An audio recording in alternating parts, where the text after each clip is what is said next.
గత 5 ఏళ్ల కాలంలో తిరుమల దివ్యక్షేత్రాన్ని వైసీపీ పెద్దలు ఎంత భ్రష్టు పట్టించాలో అంతా పట్టించారు. ప్రతి దాంట్లోనూ కల్తీనే. లడ్డూ కల్తీ వార్తలు విన్నాం. ఇప్పుడు మళ్ళీ వెంకటేశ్వర స్వామి నైవేద్యాలు కూడా కల్తీ చేశారనే వార్తలు భక్తుల్ని షాక్కి గురిచేస్తున్నాయి. టీటీడీ అధికారులు తీసుకున్న ఒక నిర్ణయం ఈ కల్తీకి మూల కారణం అంటే ఆశ్చర్యం కలగక మానదు. 2021లో టీటీడీ శ్రీవారికి చేసే ప్రసాదాలు అన్నింట్లోనూ ప్రకృతి వ్యవసాయం ద్వారా సాగు చేసిన దినుసులు, ముడి పదార్థాలనే ఉపయోగించాలని ఒక నిర్ణయం తీసుకున్నారు. అంతవరకు బాగానే ఉంది. ఒక దాత శ్రీనివాస ట్రస్ట్ పేరుతో రోజుకు ₹1,00,000 విలువ చేసే సేంద్రియ ఉత్పత్తులు సరఫరా చేస్తారని ముందుకు రావడంతో అప్పటి టీటీడీ అధికారులు వెనక ముందు చూసుకోకుండా ఓకే అనడంతో అన్నీ చకచకా జరిగిపోయాయి. ఇక్కడే అసలు కల్తీ జరగడం ప్రారంభమైంది. సేంద్రియ ఉత్పత్తులతో పాటు సాధారణ నిత్యావసర వస్తువులను కూడా కలిపి ఆ దాత టీటీడీకి సప్లై చేశాడు.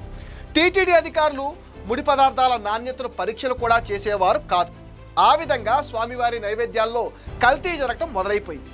కూటమి ప్రభుత్వం అధికారంలోకి రాగానే చైర్మన్ బిఆర్ నాయుడు, ఈఓ శ్యామలరావులకు నైవేద్యాల నాణ్యత మీద అనుమానం రావడంతో ల్యాబ్కి పంపించి టెస్ట్ చేయించడంతో ఈ కల్తీ విషయం బయటపడింది. ఇప్పుడు ఆ కంపెనీని బ్లాక్ లిస్ట్లో పెట్టారనుకోండి, అది వేరే విషయం. ఇక్కడ పాయింట్ ఏంటంటే ఈ కల్తీ భాగోతానికి బాధ్యులు ఎవరు దీనిని ఆమోదించారు?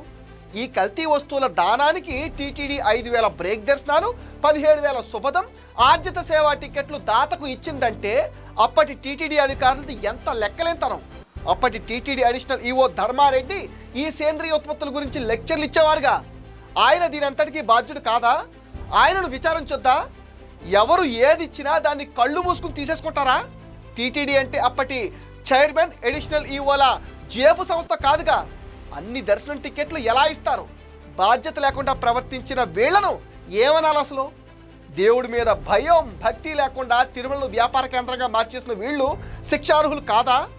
చట్టం నుంచి తప్పించుకోవచ్చేమో కానీ ఆ దేవదేవుడి నుంచి మాత్రం అస్సలు తప్పించుకోలేరు. శిక్ష అనుభవించక తప్పదు.